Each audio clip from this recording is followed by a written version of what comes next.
Emergency supplies for later. You know, when I'm writing, my blood sugar plummets at the drop of a hat, so I'm borderline diabetic. Oh dear. Oh, thank you. Do you mind? Hey, there's other folk here, you know. Oh, no, boys, come on. We don't want any fighting. How was dinner? Oh, very satisfying. Thank you, Fred. How satisfying. Got good food, fine wine, and a most wonderful companion. I hope you've gotten out with the best intentions towards Mrs. Roberts. I've heard about you writers, oh yes. Yes, all your bohemian shenanigans. Oh, Fred. Well, should we make a start? Yes. Tide and time wait for no man. No, just a minute, Mel. Just a minute. We seem to have some interlopers. Vera, Audrey, Fred. You're not exactly members of the book group, are you? Well, I'm staying. I mean, I might as well. There's not much on telly. Well, that's hardly the attitude. What's your excuse? She's Mel's groupie. I beg your pardon. And Fred Elliott's her groupie. Hey, that'll do. You are most welcome to stay, Fred. No, I, for one, am very keen to hear the opinions of such an erudite fellow. Well, he's a butcher, for goodness sake. Oh. He's more at home with the smell of blood and sawdust in his nostrils and the cry of £5 a scrag end in a meat pie, pleased than he is with the cut and thrust of literary debate. Norris, that's almost poetic. Here, what about me?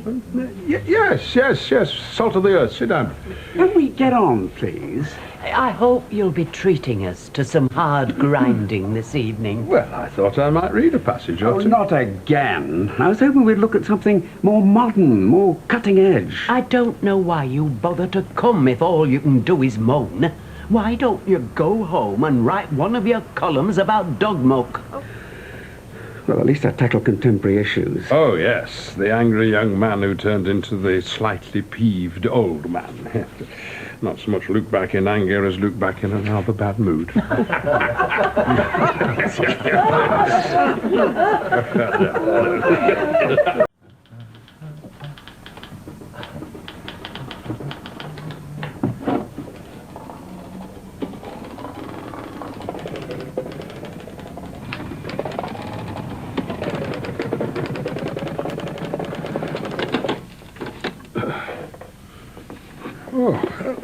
Norris.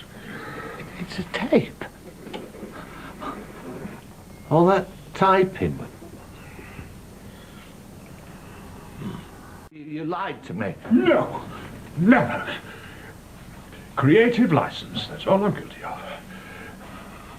You believed in me and I didn't want to let you down. So you've not written a single word of Canary? I've put my heart and soul into writing Canary. It looks like it. I know the book I want to write. I've carried it in my head and in my heart for years. But sadly, the publishers, well, they think it's doomed to failure. Not commercial enough. Not everyone's as discerning as you, Norris. Pap. That's what you want me to write. Pure pap. Well, I still don't understand why you had to lie to me. You're a sensitive soul, Norris. I didn't want to burden you with the ugly truth. I'm extremely sensitive, I know, but you and I are friends. Well, at least I thought we were. Oh, we are? No, Norris. Brothers in arms. Well, then, you could have unburdened yourself to me. Oh, I see that now. Oh, I am truly sorry that I underestimated you. It is a shame a writer of your calibre should have to prostitute his art like this. I mean, it must be very distressing for you. Well, I have tried to make Canary more commercial, Norris, I truly have. And it's rendered me barren. I have nothing left to give. It must be very difficult. I lead a simple, frugal life, and that's allowed me to put aside a modest amount so that I can publish myself unmolested by the faceless money men who put finance above art. But sadly, there is still a significant shortfall. Oh, dear. So what should I do? Norris, what can I do? You must write your vision, Mel. I mean, you must. The world is waiting. Well, I think someone's waiting. Are you going to get that, or shall I do it?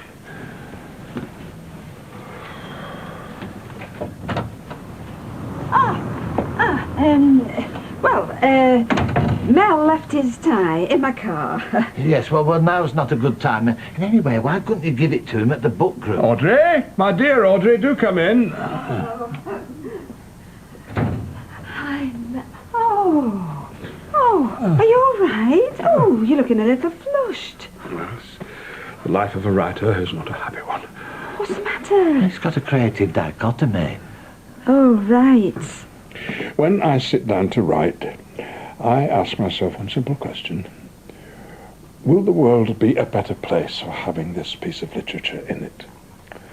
And as for Canary, the answer's a resounding yes, but the publishers think otherwise.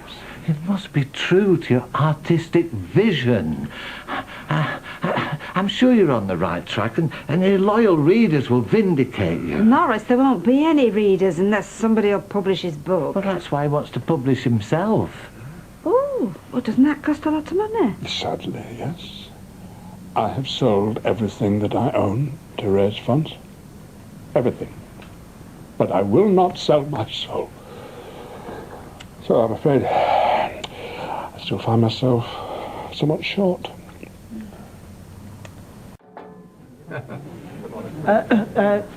Can I help you? I couldn't help noticing these impressive tributes to the golden age of rail travel. It's a fine collection. It's very kind. Most people mistake them for novelty decoration. Oh, no, I can see this has been assembled by a discerning eye and a sharp mind. Well, thank you. I admire that. I could never aspire to such rigorous intellectual discipline. I am a storyteller. See, I excite the reader with emotion. I've no time for research. No. Well, I'm not one to find fault, but I couldn't help but notice some glaring anachronisms in hard grinding. Yes, really? Well, there you see. Yeah. For example, anyone with even a routine knowledge of industrial history would find it quite laughable. The way you leap back and forth in time with your depictions of the manufacturing processes. Do you know something, Royston? I've been looking for someone like you. Really? Someone to hold my rampant imagination in check, to subject me to the rigors of scrupulous research, to bind my creativity to hard fact. When you accept the challenge, will you be my research assistant? Well, I thought your new novel was about mining. I know very little about mining. Oh, no, there are trains in it. Lots of trains, lots of journeys crisscrossing the country. And in fact, I see the train as a sort of recurring motif, a symbol of the new age. Yes. Interesting thought, yes. Perhaps we should discuss it further over lunch. Absolutely, yes. In that case, I'll have the full Sunday roast. Now, I seem to have forgotten to go to the cash point. I'm sorry, no, you better cancel that. It's all right, yeah. You have this one on the house. Oh, I said that is very kind of you. Yes. And extra gravy for me. I love gravy.